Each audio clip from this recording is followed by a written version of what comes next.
May the 4th be with you all day, every day, even if it's a month late. Hi everyone, my name is Rose, also known as TA Summers. Welcome back to my channel. Today's video is going to be a fun one. I am doing the May the 4th tag, which was created by Afrodo, and Afrodo kindly tagged me into this particular tag, so thank you Afrodo for that. I am all geared up to talk about a combination of bookish stuff and Star Wars stuff in this video, so we're gonna jump right into it. Before I even get into anything, I am armed with some Star Wars related makeup. If I have Extra Galactic Gold, which is from Pat McGrath. I'm wearing that on my eyes right now, like as one shade that you can probably see here. And so I'm excited about that. I think I've talked about some of the Star Wars related makeup that I have, like mainly it's from Pat McGrath as well as ColourPop. So I have the Mandalorian palettes, I have the main Star Wars palette, which I just love everything Star Wars. It's not the only fandom I'm a part of. I would say it's definitely top 10 in terms of the fandoms that I'm a part of. I may do a video on that later on in terms of like some of the top fandoms that I'm a part of, but Star Wars is just one of many. So it's interesting to be able to talk about it, and I'm really excited to be able to talk about it. The other palette that I am wearing on my eyes, it's a combination of this one right here, which is Extra Galactic Gold from Pat McGrath. It's the Pot Shadows, and also the gold one, which is also Star Wars, and it's based on C3PO, as you can see here. Any person who is a part of Star Wars memorabilia and stuff, like some of the collector's items that come with it, whether it's makeup, whether it's Lego play sets, things like that. Definitely remember having a lot of that kind of stuff when I was a teenager, when I was getting into Star Wars, in terms of things, in terms of being able to engage with it. So there's that. But in this video, we're going to answer some specific questions between Star Wars fandom, as specifically in the EU, the expanded universe, which is also called Legends, which was renamed by Disney. So if you hear me say go between both Legends and EU, they're the same thing. It's just the language is updated, and there's a lot of things that are used to be canon that are not canon anymore. But as bummed as I am about that, you know, I still appreciate the various stories that I've been exposed to in the Star Wars universe. So without further ado, let's go ahead and begin. Question 1 on the May the 4th be with you tag is The Phantom Menace. What book do you secretly love or hate, even if everyone else hates it? And the second question, since this is a dual type of questionnaire, I can either answer the bookish question or the Star Wars question. The second question to this was with respect to the Star Wars question is, what is your favorite EU character and why? So let's first start off with the book I secretly love, hate, even if everyone else does the opposite. I'm not usually a person who hides whether I love a book or not. Usually if I do love a book, you know it. If I do dislike a book, you know it. But I think for this one, I will probably say that a book that I secretly still love, but I know I'm not going to read from this author anymore because of things that she has done in the community that have been toxic. Wilder Girls by Rory Power. This was a book that I read before I knew the author did some pretty terrible things, so I'll leave it at that. I may talk about it more in authors I don't read from anymore in a video about that. But this particular book was one that I really loved because it's a YA horror that's reminiscent of the book Annihilation by Jeff Vandermeer. It essentially follows a group of girls that are secluded on an island and undergoing very wild mutations while they're on this island and trying to escape from it.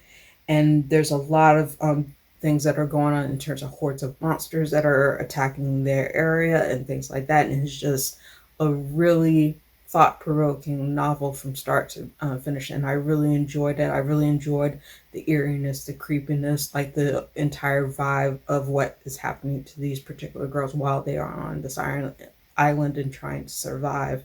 It was very well written. I even thought the follow-up novel from Rory Power was very good, which was called Burn Our Bodies Down as well. But unfortunately, I will not be reading from this author. I still have both of those books in my library, but it's not something that I'm going to advertise like very much on this channel, if at all, considering some of the things that the author has done in the past. Question number 2, Attack of the Clones. What is a book you read that was suspiciously similar to another book? Or, in terms of the Star Wars related question, what is your favorite Star Wars conspiracy theory or headcanon?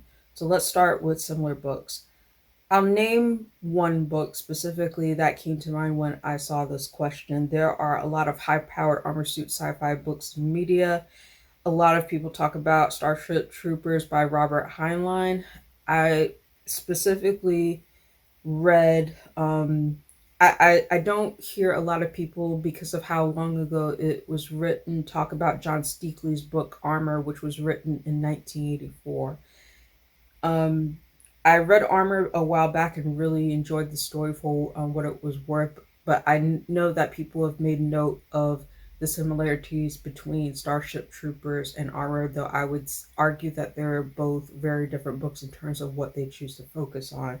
So, in terms of Starship Troopers, you have the big bads, which are called either arachnids or bugs, whereas in Armor they're called ants.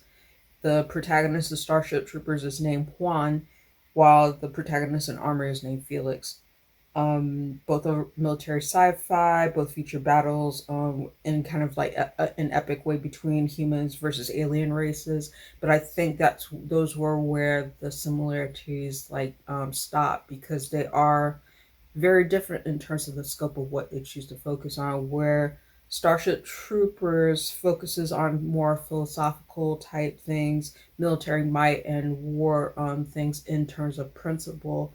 Armor is much more focused on the characters, as well as looking at psychological aspects of war and trauma, which is something that for me I appreciated more in Armor as a collective story in terms of the way that it was told and things like that. There are certain aspects of it that are kind of awkward in terms of like the way that it is paced, but I still was compelled by the novel as a whole, like in terms of following it, and I really liked it for what it offered, especially in the audiobook version as well.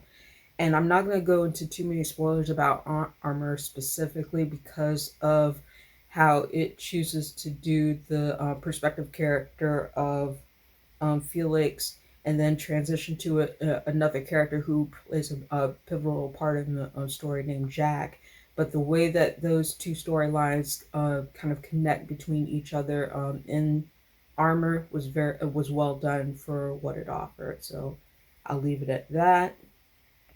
And as far as the favorite Star Wars conspiracy theory or headcanon, I've always been fascinated with the dialogue that talks about how Darth Vader or Anakin Skywalker did not know the identity of Leia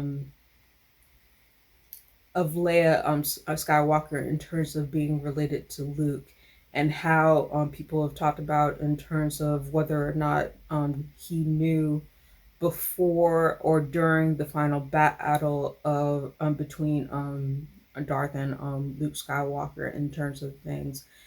I think it's fascinating to be able to see, like, how people debated and that kind of thing. And I do think probably at the very last moments of things, he did end up knowing Leia's true identity. But the dialogue in terms of why he didn't know beforehand is an interesting debate within the Star Wars community. And so I'm fascinated in terms of seeing people talk about that and things like that. So that would be my answer for that question. So question number 3, Revenge of the Sith. What was a plot twist or sequel that made the previous works much better? Or who is your favorite Sith Lord and why? Best plot twist. I would say I'm trying to think of whether I should name an individual book or series for this, but I think the final thought that I have is, if you have not read the Newsflesh series by Mira Grant, who is the pen name, which is the pen name of the author Shauna McGuire, it is a very well done novel about news bloggers who are trying to survive against a zombie infection, zombie apocalypse. And the way that that particular series is told has a number of twists that are very interesting and intriguing in terms of following the characters that it does. I really enjoyed that series from start to finish, and it compelled me. Even to this day, I still think about aspects of that series that really carried over with me in terms of what happens to the characters and how they survive in terms of the political elements, in terms of the events of things that happen to the group and how they get separated and how they try to survive. It was really well done for its time, and even now, that's still one of my favorite series. So I'll say the Newsflesh series by Mira Grant. It is comprised of four main books. The first one being Feed, the second one being Deadline, the third one being Blackout, and the fourth one, which is more recent, Feedback. So that's my answer for that. And then in terms of favorite Sith Lord, this is probably not going to be surprising to people in terms of his storyline, but I really liked Darth Revan, which in terms of looking at characters, Revan is a fascinating character in terms of his entire story arc. I did play Knights of the Old Republic many years ago on the original Xbox, and I really enjoyed it. My exposure to the EU has mainly been through the games and not the books, though I do have the Revan book, which I'll put a picture of the cover up for your reference in terms of things, and it's a whole series. But I really was fascinated with Revan's character and whole character arc in terms of following him. And to think that several of those stories, as I mentioned before, aren't canon now is a bit heartbreaking, to be honest. But I really enjoyed that game. I really enjoyed his particular character arc for things, and I think I'll leave it at that. Question number 4, A New Hope. What was a book that made you rethink a genre for the better? Or what was your first Star Wars EU experience? Okay. So in terms of a book that made me rethink a genre for the better, I did not read a lot of romantic comedy books when I was growing up. A lot of it was romantic drama or romance or things of that nature. Like, in terms of books that I picked up from romance, like probably within my like early to mid 20s.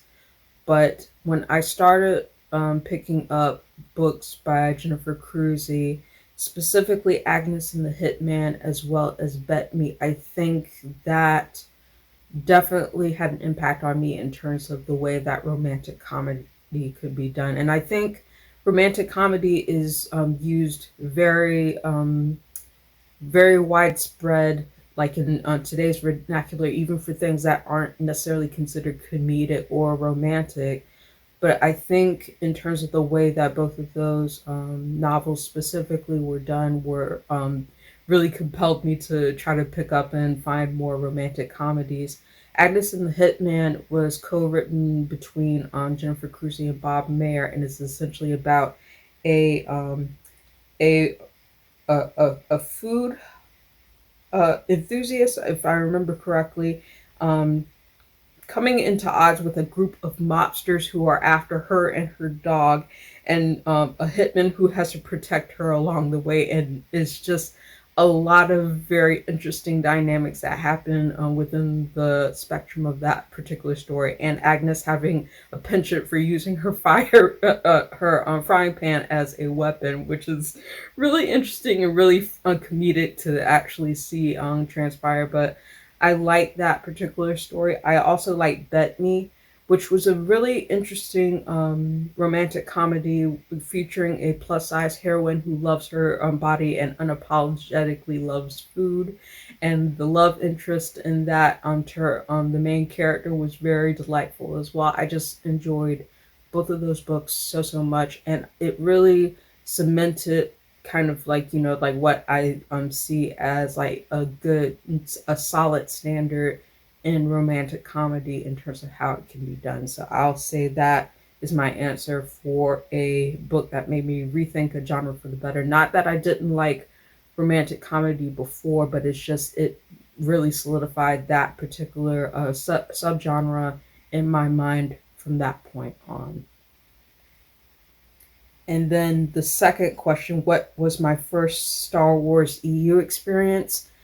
As I mentioned before, I came into the Star Wars EU universe through games specifically. I did not read a lot of the novels in terms of things growing up, but I will say that I did read them early on. It's been a number of years, so it's something that I've wanted to come back to. But I did definitely play like several of the games in the Star Wars universe in terms of the EU experience. And I would say my first EU experience through Star Wars games, based on the timing of it, I think it would be Star Wars Starfighter for the PS2. That seems about right in terms of my first Star Wars game that covered parts of the expanded universe.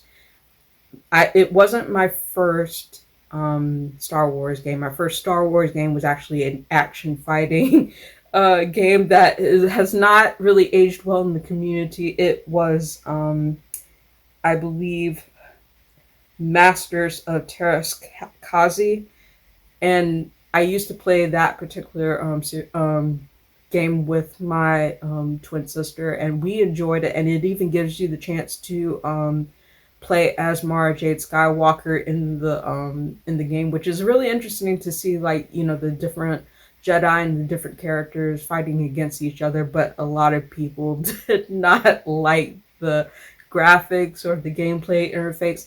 I'm not too judgmental about it though. Like, I have fond memories of being able to play that game with my twin sister, so I don't have any judgment to pass on Masters of Terras Kazi, but you know, it is what it is.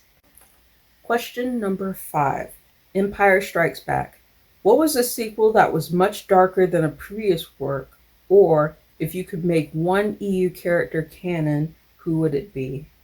So I don't know. To answer the first question, which is what was a sequel that was much darker than a previous work, I don't know of very many people who have talked about this YA series. I think because it's indie published and because it was published all the way back in 2011, but it has stayed with me through many years, and I really want to review this series on the channel. So you can see that coming on down the pipeline pretty soon. This is considered to be the Hunted series, and it's by an author named Patty Larson. The very first book in that series is called Run, and is essentially about it's essentially a young adult horror thriller dystopian series about a boy, 16-year-old boy named Reed, who is kidnapped in the middle of the night and thrown into a survival game being pursued by hunters who kill kids like him. So it's a survival thing that's kind of in the same vein as Battle Royale or things like in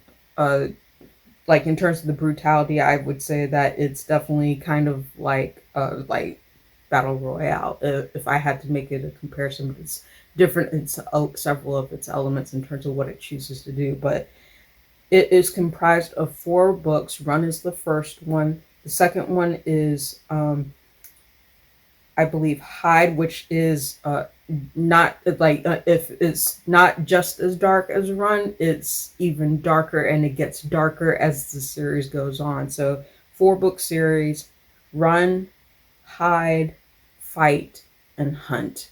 And I would definitely recommend this as a pretty strong YA series within those respective genres.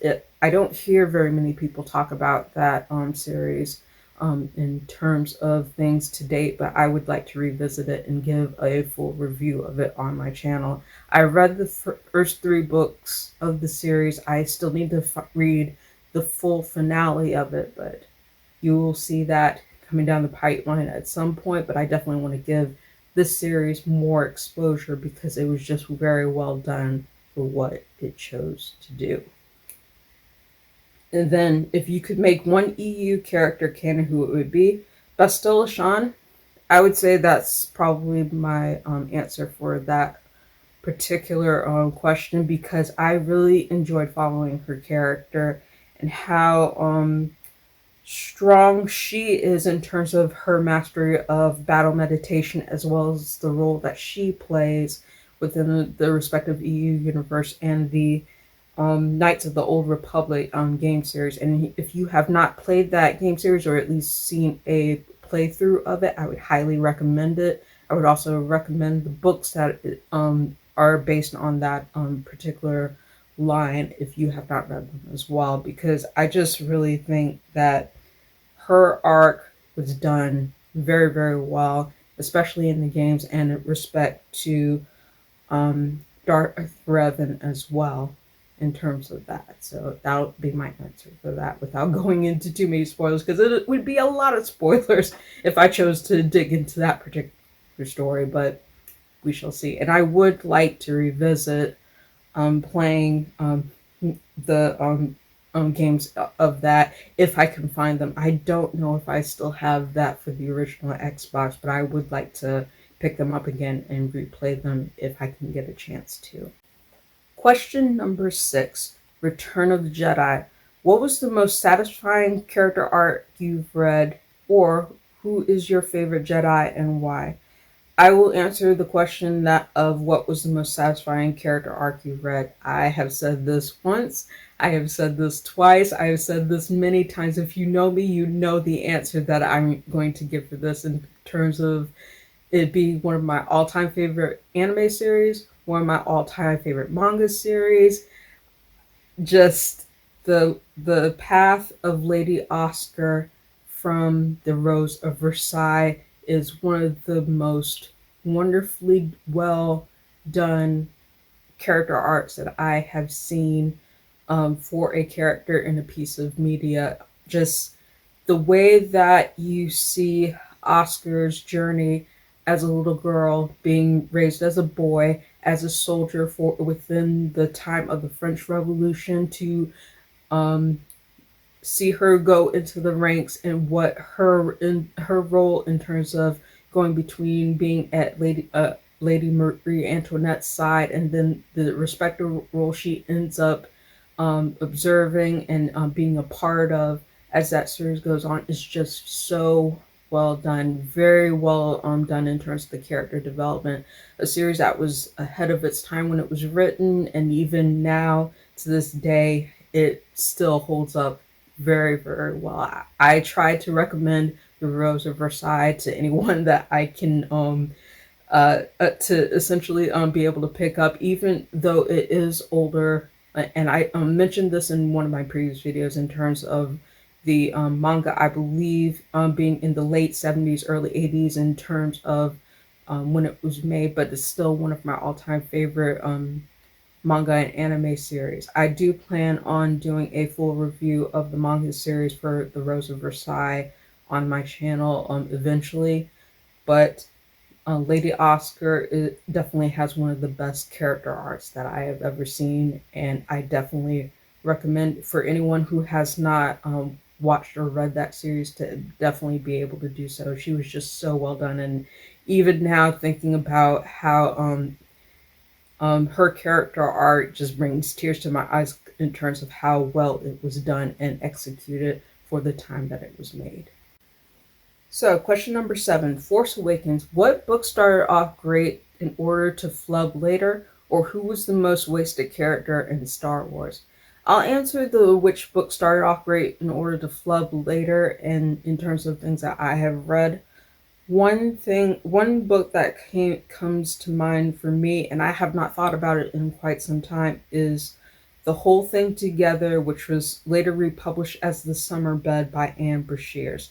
It was a book that had an excellent idea, but the execution was not great.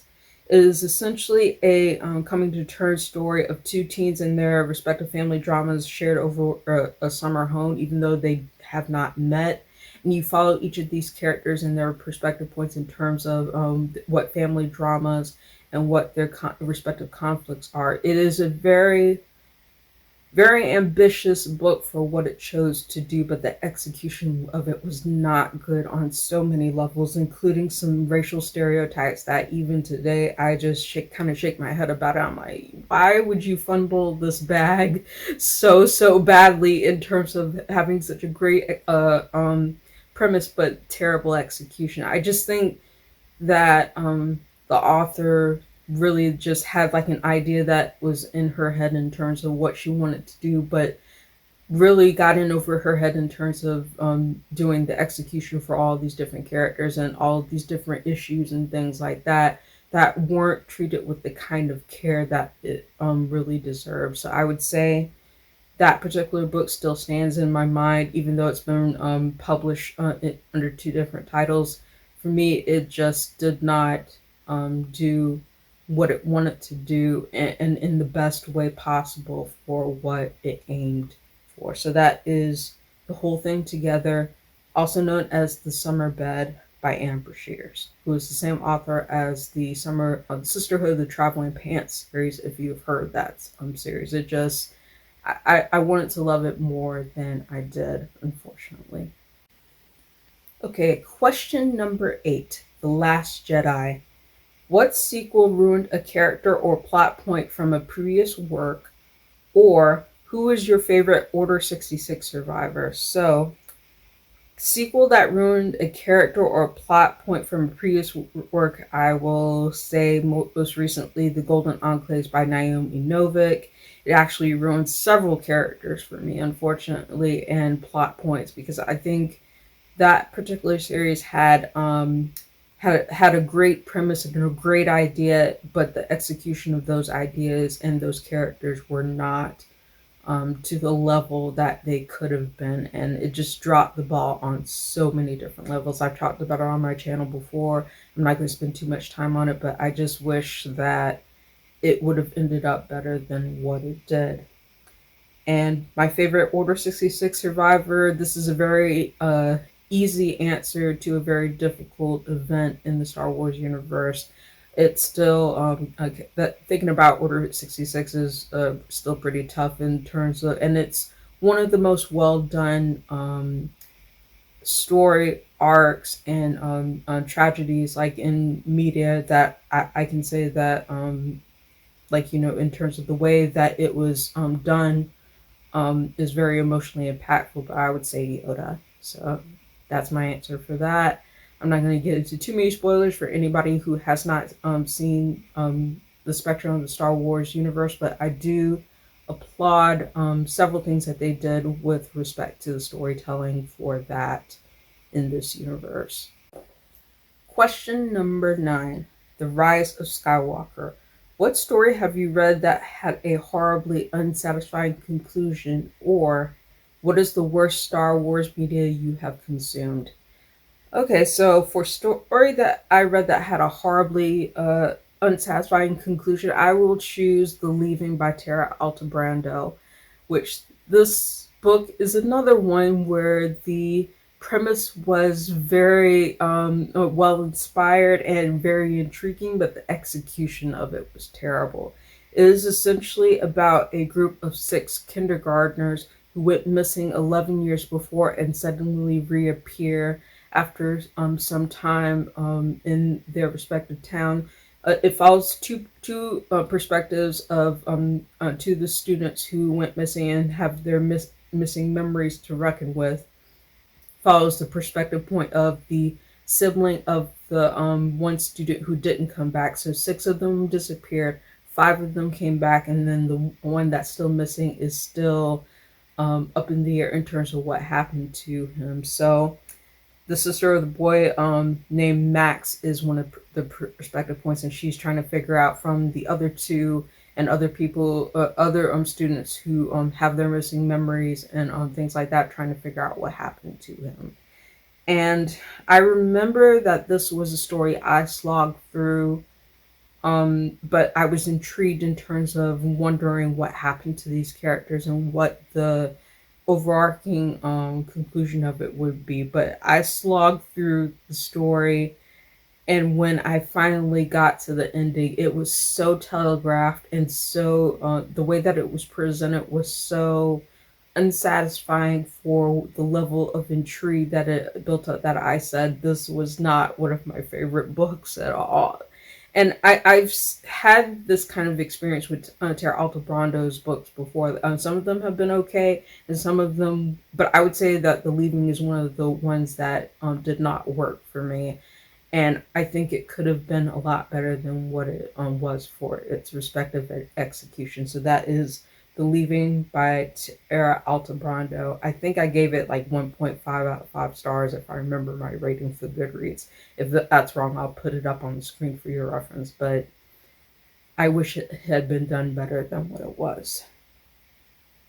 And then for the worst Star Wars media you consumed, I can't even really answer that because I don't really know if there's like there. I've found something to appreciate in anything that I've read in terms of Star Wars media, and or yeah, I've found something to appreciate in each piece of Star Wars media, mainly because even though I'm a part of the Star Wars fandom, I stay offline mostly from like some of the fan debates and things like that. So I can still at least appreciate the media that is within the respective universe. I have never seen the Star Wars holiday special, so I would not even really know because I'm much younger than when that particular special aired, so I never saw it. But it is what it is.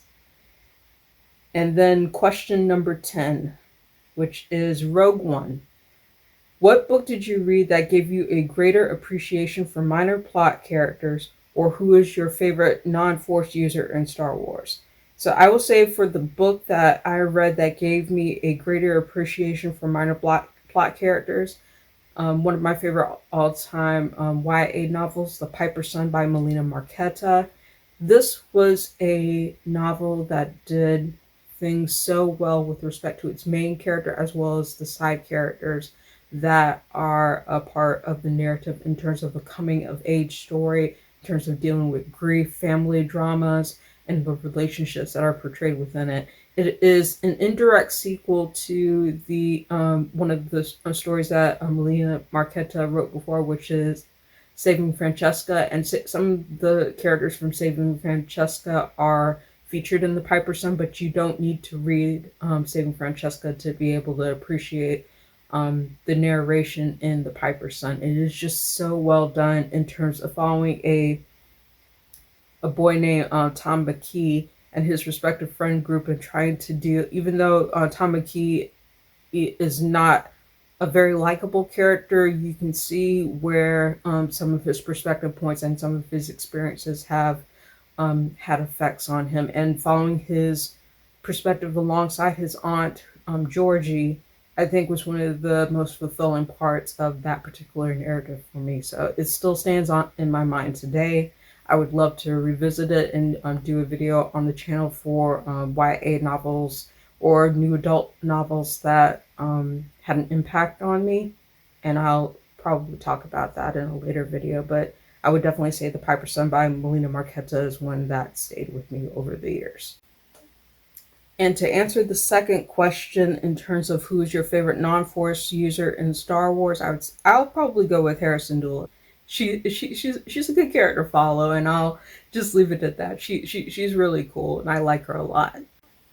And the final question number 11, tag some fellow YouTubers. I would say, who do I want to tag for this? Or should I say yet again, if you've seen this video and you have not done this tag, please mention a Frodo and give him some love on this if you've seen this video and want to do the tag for yourself. I'm trying to think of any other YouTubers that I know who would appreciate being able to do this, whether it's from the Star Wars aspect of it or the general book tag thing. But I'll think about it. If I think of any specific booktubers I want to tag, I'll put it in an addendum to this video. But if not, if you've seen this video and you have not done this tag, please do this tag. It is awesome. I enjoy doing it. And that is a wrap for this video. Thank you so much for watching. If you like this video, please give it a thumbs up, hit the subscribe button, and please hit the notification button to be informed of when I post new videos to the channel. Thank you again for watching. I hope you have a wonderful day, and I'll see you next video.